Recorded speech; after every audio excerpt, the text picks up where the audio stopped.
بسم اللہ الرحمن الرحیم، السلام علیکم۔ امید ہے آپ لوگ خیریت سے ہوں گے، اور آج کا جو ولاگ ہے اس میں بلوچستان میں جو سانحہ ہوا ہے اس کے حوالے سے بات کریں گے۔ کل آئی ایس پی آر کی جانب سے اور خاص کر کے D G I S P R نے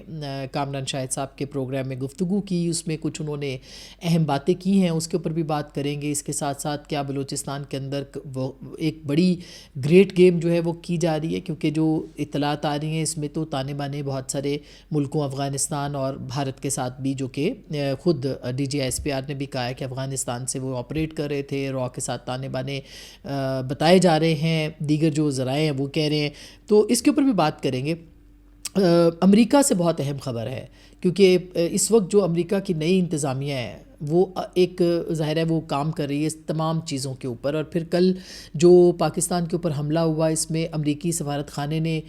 کنسرنز کا اظہار کیا، اور پاکستان کی سلامتی کے حوالے سے، اس کے امن کے حوالے سے بھی بات کی، اور یہ کہا کہ ہم اس کے اوپر کنسرنز ہیں، اور شراکت داری، ٹیررزم کے خلاف جنگ، یہ سب باتیں جو ہے اس کے اندر ہوئیں۔ اسی طرح سے جو چین ہے اس نے بہت اہم سٹیٹمنٹ دیا ہے، اور وہ اس لیے بھی اہم ہے کہ سی پیک کے علاوہ بھی جو یہ بارڈر ایریا ہے پاکستان کا، یہ بلوچستان ایک بڑا سگنیفیکنٹ صوبہ ہے، پاکستان کا حصہ ہے، اور اس کو اس پورے تناظر کے اندر دیکھا جائے کہ اس کے ساتھ ایران بھی لگتا ہے، اس کے ساتھ افغانستان بھی لگتا ہے، اس کے ساتھ جو ہے وہ آپ دیگر جو آپ کی کنیکٹیویٹی ہے اس کے حوالے سے بھی یہ صوبہ بہت امپورٹنٹ ہے۔ تو چائنا نے کہا کہ پاکستان کی ہم مدد تعاون جاری رکھیں گے، اور دہشت گردی کے خلاف جنگ پہ یورپی یونین نے کہا، پھر تمام ملکوں نے۔ افغانستان کی طرف سے ہمیں نظر نہیں آیا کہ کوئی وہاں پہ مذمت ہوئی ہے یا کوئی پاکستان کے لیے کوئی خیر خواہی کا میسج ان کی حکومت کی طرف سے آیا ہے، لیکن جو کل یہ خبریں آئیں اس میں تمام مسافر کہا گیا ہے کہ بازیاب ہو گئے ہیں، 21 مسافر اور 4 جوان شہید ہوئے ہیں، تمام 33 دہشت گرد جو ہیں وہ ہلاک ہوئے ہیں۔ ہمارے پاس جو معلومات ہیں اس میں 33 سے 35 دہشت گرد تھے، جس میں کہ 5 خودکش بمبار تھے۔ خودکش بمبار جو ہے ایک نیا یہ اینگل ہے جو کہ اس پوری یعنی جو بلوچستان کے حوالے سے یا بی ایل اے کے حوالے سے جو ان کی ایک اسٹریٹجی ہے، اس کے اندر وہ 5 دہشت گرد جو تھے وہ باقاعدہ ٹرین تھے، اور وہ خودکش بمبار تھے، ان کو بھی ختم کیا گیا۔ پاکستان کی سیکیورٹی فورسز نے ان کا مقابلہ کیا اور ان کو ختم کیا ہے۔ دیکھا جائے تو جس طرح کی یہ مشکل ٹرین تھی، اور جس طرح ایک تنقید ہو رہی ہے کہ انٹیلیجنس کی معلومات نہیں تھیں، ہونی چاہیے تھیں، تو یہ سیکیورٹی لیپس اپنی جگہ پہ ہے، لیکن جس طرح سے اس کے بعد پھر اس آپریشن کو جو ایک پوری دنیا کے اندر ایک خبر جس طرح سے پھیلائی گئی اور انڈین میڈیا جس طرح اس کے اوپر آ گیا، میرا خیال ہے کہ ایک بڑی کامیابی اس حساب سے ہم کہہ سکتے ہیں سیکیورٹی فورسز کو، کہ انہوں نے جو زرار ان کی جو ٹیم تھی یا کمپنی تھی اس نے جس طرح سے اس کو مقابلہ کیا ہے، پھر جس طرح سے انہوں نے ان کے کیپٹن کا بہت ذکر آ رہا ہے، میں سوشل میڈیا پہ دیکھ رہی تھی، کیپٹن رضوان، جس طرح سے انہوں نے اس کا مقابلہ کیا ہے اپنی ٹیم کے ساتھ، تو میرا خیال ہے یہ ایک پوری دنیا کو یہ میسج بھی ہے کہ پاکستان ہر طرح کی جو دہشت گردی ہے اس سے نمٹنے کے لیے تیار ہے، اور اس کا پوری دنیا ادراک بھی کرتی ہے۔ تو یہ جو ایک پروپیگنڈا باہر سے ہو رہا ہے کہ پاکستان کی جو فورسز ہیں وہ اس قابل نہیں ہیں کہ وہ ان کو ڈیل کر سکیں، اس سے زیادہ واقعات دنیا بھر میں ہوتے ہیں، اور اس طرح کی جو مشکل ایریا وہاں پہ ہوتے ہیں، تو لیکن پاکستان کی جو فورسز ہیں انہوں نے بہرحال اس پہ قابو پایا ہے۔ اگر دوسری طرف دیکھا جائے تو اس صورتحال کے اندر جو ہے وہ آج پورے پارلیمنٹ کے اندر یعنی سیشن جو تھا اس کے اندر تقاریر ہوئی، وزیر اعظم بلوچستان گئے ہیں، مختلف موضوعات پہ مختلف حوالوں سے بات ہوئی۔ کل ہم نے ڈاکٹر مالک بلوچ صاحب سے اپنے پروگرام میں بات کی، فیصلہ آپ کا کے اندر، اور اس میں بہت کھل کے انہوں نے بات کی۔ انہوں نے کہا لاپتہ افراد کا معاملہ حل کرنا پڑے گا، نوجوانوں کو اعتماد میں لینا پڑے گا، وہاں پہ ایک نمائندہ حکومت ہونی چاہیے جو کہ اس سارے معاملے کو دیکھے، اور بڑی اچھی تجاویز انہوں نے دی جو کل انہوں نے اپنے جو صوبائی اسمبلی کے وہ ممبر ہیں وہاں پہ بھی پیش کی۔ سردار اختر مینگل صاحب جو ہیں وہ جو بات کر رہے ہیں ان کی بات سنی جانی چاہیے۔ اسی طرح سے مختلف جو وہاں کی جینون پولیٹیکل پارٹیز ہیں، جو جینون وہاں کی پولیٹیکل پارٹیز ہیں ان کو انوالو کیا جانا چاہیے، اور یوتھ کی انوالومنٹ بہت زیادہ ضروری ہے۔ اب دیکھیں وہاں پہ ایک بڑی تعداد ہے، ایون جو مہرنگ بلوچ صاحبہ کے ساتھ نوجوان ہیں، اور جو بلوچستان یکجہتی کونسل ہے اس کے اندر بھی دیکھا جائے تو وہ بھی ابھی تک تو آزادی کا کوئی مطالبہ نہیں کرتے، وہ اپنے حقوق کا مطالبہ کرتے ہیں، تو ان کے حقوق ان کو ملنے چاہیے،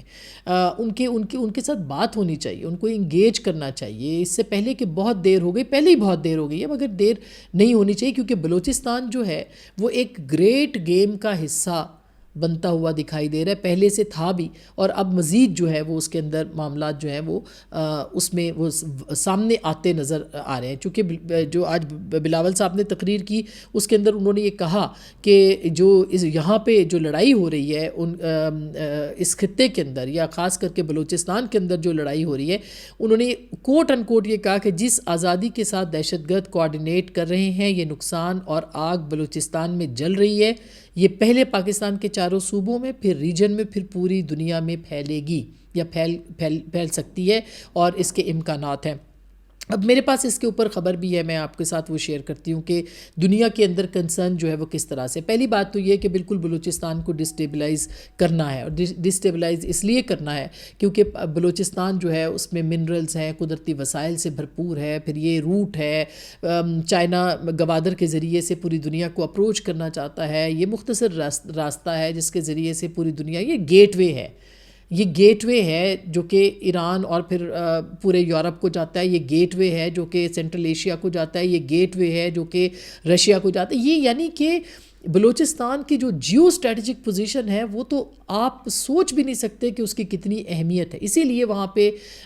یہ سب چیزیں بھی ہیں، اور اس میں یہ بھی کہنا کہ وہاں پہ لوگوں کے حقوق پامال نہیں ہوئے، یہ بھی ایک یہ بالکل درست بات ہے، وہاں پہ لوگوں کے حقوق پامال ہوئے ہیں، وہاں پہ مسنگ پرسنس کا مسئلہ بہت بڑا مسئلہ ہے، المیہ ہے، ہم بار بار اس پہ بات کرتے رہے ہیں، اب بھی بات کر رہے ہیں، اس کو حل کیا جانا چاہیے تھا، وہاں کی پولیٹیکل انگیجمنٹ وہاں پہ لوگوں کے ساتھ ہونی چاہیے تھی، جو نہیں ہوئی۔ نواب اکبر بگٹی صاحب کے ساتھ جو 2006 میں ہوا، اس کے بعد سے اب تک وہاں پہ انسرجنسی ہے، حالات ٹھیک نہیں ہوئے، ان کو اعتماد میں نہیں بلوچوں کو لیا گیا، اپنی من پسند حکومتیں بنائی گئی ہیں، گرائی گئی ہیں، نان الیکٹڈ لوگ جو ہیں وہاں پہ، یعنی جو ریپریزنٹیٹیو نہیں ہیں، ان کو لایا گیا، پھر سرداروں پہ بھروسہ کیا گیا، وہاں کے اب جو ڈائنامکس ہے بدل چکے ہیں بلوچستان کے اندر، اور ایک جو نوجوان عورتیں، لڑکیاں،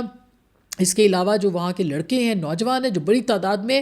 وہ انہوں نے اپنی ایک الگ طاقت، اپنی ایک الگ ایمپائر، پولیٹیکل ایمپائر جو ہے وہ کھڑی کر دی ہے، جو کہ پولیٹیکل فی الحال نہیں ہے، حقوق کے اوپر ہے، لیکن اس کو پولیٹیکل اگر ہونا بھی ہے تو یہ کوئی بری بات نہیں ہوگی کہ وہ بلوچستان کے لیے کام کریں، آواز اٹھائیں، اور وہ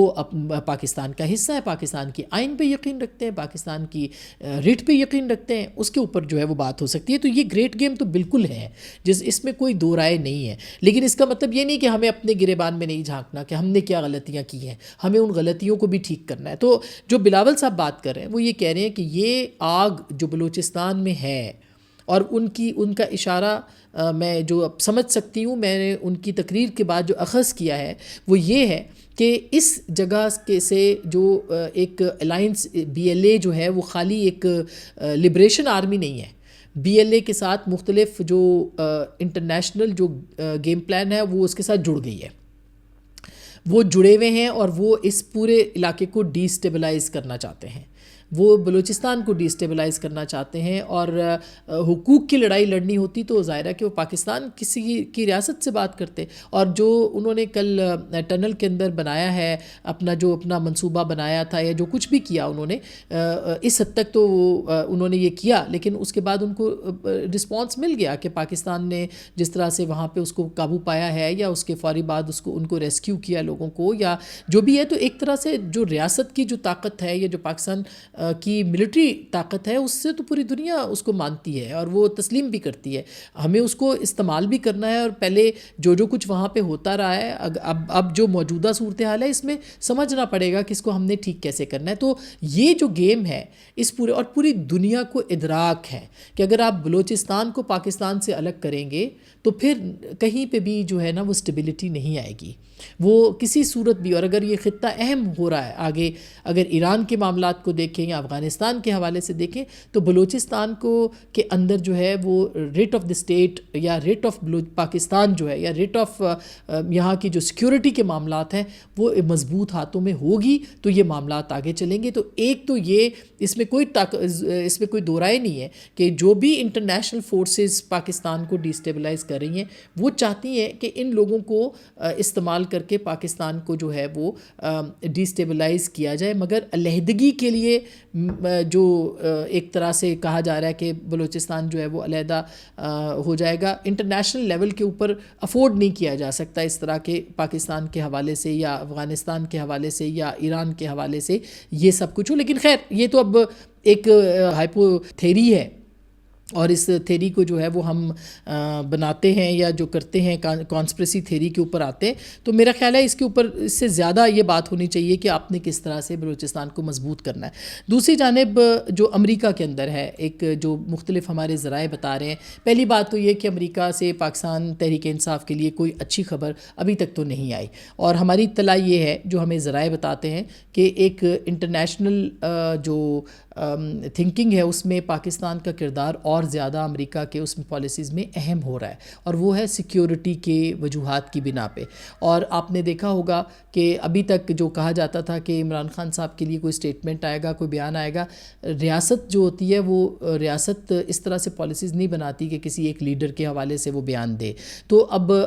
پی ٹی آئی جو ہے اس کے اندر بھی ایک مایوسی پھیلتی چلی جا رہی ہے کہ امریکہ کی طرف سے کوئی دباؤ پاکستان کے اوپر نہیں آ رہا. اور اسی طرح سے اگر آپ دیکھیں تو جو پالیسی ہمیں پتہ چل رہی ہے کہ امریکہ جن چیزوں کے اوپر سوچ رہا ہے وہ یہ ہے کہ جو داعش کے ساتھ جس طرح سے انہوں نے نمٹنا ہے، اور افغانستان کے اندر جو چھوڑا ہوا اسلحہ ہے یا اس طرح کے حوالے سے اس پہ پاکستان کو ان کو پاکستان کی سیکیورٹی اسٹیٹ یا پاکستان کی جو سیکیورٹی ایجنسیز ہیں، پاکستان کے سیکیورٹی ادارے ہیں، ان کو ضرورت ہے کہ وہ ان کو اس کے اندر لے کے آئیں. تو ایک طرح سے جو پالیسی ہے وہ داعش کے حساب سے، اسلامک اسٹیٹ کے حوالے سے وہ ایک بہت اس کے اوپر کنسرنڈ ہے کہ یہ جو معاملہ ہے یہ بہت آگے بڑھ گیا ہے، اور اگر اس کو یہاں نہ روکا گیا تو ظاہر ہے کہ کچھ بھی ہو سکتا ہے. خیر وہ ڈبل پالیسیز تو رہتی ہیں اور ہر ریاست کی ہیں، امریکہ بھی کوئی پاکستان کا، ہر ریاست کو اپنے فائدے دیکھنے ہیں، کوئی کسی کا دوست نہیں ہوتا. پاکستان کے اپنے جو فائدے ہیں پاکستان کو دیکھنے ہیں، اور پاکستان کا اس وقت جو ہے جو دہشت گردوں کے پاس اسلحہ ہے وہ اگر امریکہ کا چھوڑا ہوا اسلحہ استعمال کر رہے ہیں تو پاکستان کی بھی یہ جنگ ہے، وہ پاکستان کے خلاف استعمال ہو رہا ہے. اسی طرح جو داعش ہے وہ اگر بڑھتی ہے اور اسی طرح سے امن و امان کی صورتحال خراب ہوتی ہے تو یہ پاکستان کے فائدے میں ہے کہ ان کو ختم کرے. تو اگر اس میں کوئی کولیبریشن ہوتا ہے تو اس کو دیکھا جا رہا ہے اور اس کے لیول کے اوپر پالیسی بن رہی ہے. ہم کسی صورت یہ نہیں کہتے کہ کسی کی امریکہ کی بنائی ہوئی پالیسیز جو ہیں اس کو آپ یہاں پہ لے آئیں اور ان کی جنگ لڑیں، بالکل نہیں. پاکستان کو اس وقت یہ فیصلہ کرنا ہے کہ ہماری جنگ کیا ہے، ہمارے فائدے کیا ہیں، ہمارے مفادات کیا ہیں، ہمارے لیے امپورٹنٹ کیا ہے، اس کے اوپر پاکستان کو بات کرنی ہے. تو ایک جو پالیسی وہاں پہ مرتب ہو رہی ہے وہ داعش کے حوالے سے ہے، وہ خیبر پختونخوا میں جس طرح سے ایک کمزور سسٹم ہے اس کے اندر اس کو کس طرح سے پولیس کو یا جو انٹیلیجنس ہے اس کو کس طرح سے مضبوط کرنا ہے، اس میں شیئرنگ کتنی جو ہے وہ کرنی ہے، انٹیلیجنس شیئرنگ، یہ سب چیزیں ہیں جس کے اوپر وہاں پہ اس وقت زیادہ غور کیا جا رہا ہے جو ہمارے ذرائع بتا رہے ہیں. تو ایک تو اس معاملے کے اوپر جو ہے ہو سکتا ہے بہت ساری چیزیں جو ہے وہ ساتھ ساتھ رکھی جاتی ہیں کہ ان کو ڈی اسٹیبلائز کرنے کے لیے مدد ملے، جیسے کہ ریجن کے اندر ایک اور. لیکن ایک بات بہت واضح ہے کہ پاکستان اگر کمزور ہوتا ہے، بطور ریاست کمزور ہوتا ہے، تو یہ پوری دنیا کے لیے جو ہے یہ کوئی اچھی خبر نہیں ہوگی. یہ انڈیا کے لیے بھی اچھی خبر نہیں ہوگی کہ اگر انڈیا یہ سمجھتا ہے کہ وہ وہاں سے کاروائیاں کر کے پاکستان کو کمزور کرے گا تو یہ انڈیا کے لیے بھی اچھی خبر نہیں ہے. پاکستان کی یکجہتی اور پاکستان کی جو ایک اتحاد اور پاکستان کی جو ترقی اور پاکستان کی خوشحالی ہے وہ اس ریجن کے لیے بھی بڑی امپورٹنٹ ہے تاکہ پاکستان اپنا کام کرے. یہ صرف سیکیورٹی پوائنٹ آف ویو سے نہیں، عوام کے اعتبار سے بھی. تو یہ معاملات جو ہے اس کے اوپر بات ہو رہی ہے. اچھا، بلاول بھٹو صاحب نے ایک اور بات یہ کی ہے کہ نیشنل ایکشن پلان 2 جو ہے وہ بنایا جائے. پہلے پلان A بنا تھا، 1 بنا تھا جو کہ نواز شریف صاحب نے بنایا تھا اور وہ کامیاب ہوا تھا. ضرب عضب اس کے بعد ہوا، دہشت گردی پہ قابو پا لیا گیا، اور پھر یہ سوال کہ ان دہشت گردوں کو جو 35 سے 40 ہزار جو کہ آن دا ریکارڈ عمران خان صاحب نے کہے ہوئے ہیں کہ ہم واپس لائے تھے، پھر وہ جو جنرل فیض کے ساتھ اور جنرل باجوہ تینوں کی جو پالیسی تھی اس کی جو جو ناکامی اس وقت ہم برداشت کر رہے ہیں. کہتے ہیں نا کہ وہ خان ہے تو امن ہے. یہ جو امن کی ڈیل تھی وہ کیا ایک خاص سیٹ اپ کے لیے تھی؟ کیا وہ صرف عمران خان صاحب کے لیے تھی؟ اور کیا یہ پاکستان کے لیے نہیں تھی؟ یہ بہت ایک اہم سوال ہے. تو میرا خیال ہے کہ یہ سمجھنے کی ضرورت ہے کہ پاکستان کے اندر جو امن ہے وہ جس طرح سے جو ہوا تھا قائم اور پھر برباد ہوا، اور پھر جس طرح سے اس کے اندر لوگوں کو یہاں پہ لا کے بسایا گیا ہے، یہ ایک ناقابل معافی جرم ہے جو کہ کیا گیا پاکستان کے ساتھ، پاکستان کے عوام کے ساتھ، اور خاص کر کے پختونخوا کے ساتھ. تو یہ ایک چیز ہے جس کے اوپر بلاول بھٹو صاحب یہ کہہ رہے ہیں کہ اب نیشنل ایکشن پلان 2 بنایا جائے اور شہباز شریف صاحب بنائیں. اس میں اگر پی ٹی آئی آتی ہے، پی ٹی آئی کو آنا چاہیے، پی ٹی آئی کو بلانا چاہیے. پی ٹی آئی ایک بڑی پولیٹیکل قوت ہے، اس کو بھی بٹھانا چاہیے، ان سے بات کرنی چاہیے کہ آپ اس کے اوپر کلیئرٹی اگر مگر چھوڑ دیں. مثلا آج بھی جو تقاریر ہوئی ہیں یا آج بھی جو بات ہوتی ہے پی ٹی آئی کے کیمپ سے، اس میں وہ اگر اور مگر لے آتے ہیں کہ وہ ہوا مگر یہ یوں. آپ جسٹیفیکیشن نہیں دے سکتے دہشت گردی کی، اور جو بھی دہشت گردوں انتہا پسندوں کی جسٹیفیکیشن دے، وہ کوئی بھی ہو. کل وہ اگر پی ایم ایل این تھی جب وہ کہتی تھی کہ پنجاب میں آپ کیوں آ رہے ہیں، وہ کل اگر پی ایم ایل این تھی اور پھر انہوں نے ضرب عضب کیا اور اچھا کیا، اور اس وقت عمران خان صاحب بھی ان کے ساتھ ہوئے، اور اگر آج پی ٹی آئی یہ کہتی ہے کہ اگر مگر کے ساتھ، تو میرا خیال ہے کہ یہ کوئی جسٹیفیکیشن نہیں بنتی. یہ جو دہشت گردوں، یہ ایک کلیئر پالیسی بننی چاہیے کہ دہشت گردی کے ساتھ جو بھی کھڑا ہوگا وہ پاکستان کا دشمن ہے، انتہا پسندی کے ساتھ جو بھی کھڑا ہوگا وہ پاکستان کا دشمن ہے. اگر یہ اسٹیبلشمنٹ کی پالیسی بنتی ہے کہ ہم نے ٹی ٹی پی کے ساتھ دوبارہ بات کرنی ہے اور ان کے ساتھ جو ہے مذاکرات کرنے ہیں، تو یہ بھی کوئی اچھی پالیسی نہیں ہوگی. پہلے بھی اس کی مخالفت ہوتی رہی ہے اور اب بھی مخالفت ہوگی. اگر آپ ایک نیوکلیئر پاور ہیں اور آپ کے پاس اتنی بڑی اسٹیٹ ہے تو آپ کو مقابلہ کرنا ہے اور کرنا چاہیے. یہ بھی آپ کو بتا دیں کہ جے آئی ٹی جو بنی ہے سوشل میڈیا کے حوالے سے، اس کے اوپر بھی ان کی بھی انویسٹیگیشنز جو ہیں وہ ہو رہی ہیں. علیمہ خان صاحبہ کو دوبارہ نوٹس بھی بھیجا گیا ہے کہ وہ آئیں اور اس کے اوپر جواب دیں. یہ معاملہ جو ہے یہ کافی آگے آنے والے دنوں میں اہم ہو سکتا ہے. لیکن اصل بات یہی ہے کہ تمام پولیٹیکل جو چیزیں ہیں ان کو ہٹا کے صرف اور صرف اس پہ بات کی جائے کہ پاکستان کے لیے اہم کیا ہے. بلوچستان پاکستان کے لیے بہت اہم ہے. بلوچستان پاکستان ہے دراصل، اور ان کی بات بھی سننی پڑے گی، لیکن ساتھ ساتھ ایک واضح ایکشن پلان بھی بنانا پڑے گا، اور جسے ملٹی پرونگ پالیسی بنانی پڑے گی کہ عوام کو کس طرح سے، یوتھ کو کس طرح سے انگیج کیا جائے، ان کے کنسرنس دور کیے جائیں، مسنگ پرسنس کا مسئلہ حل کیا جائے، جو جینونلی بے گناہ اس میں اٹھائے گئے ہیں ان کا مسئلہ حل کیا جائے. تو اب تک کے لیے اتنا ہی. اپنا بہت خیال رکھیے گا. اللہ نے کے بعد.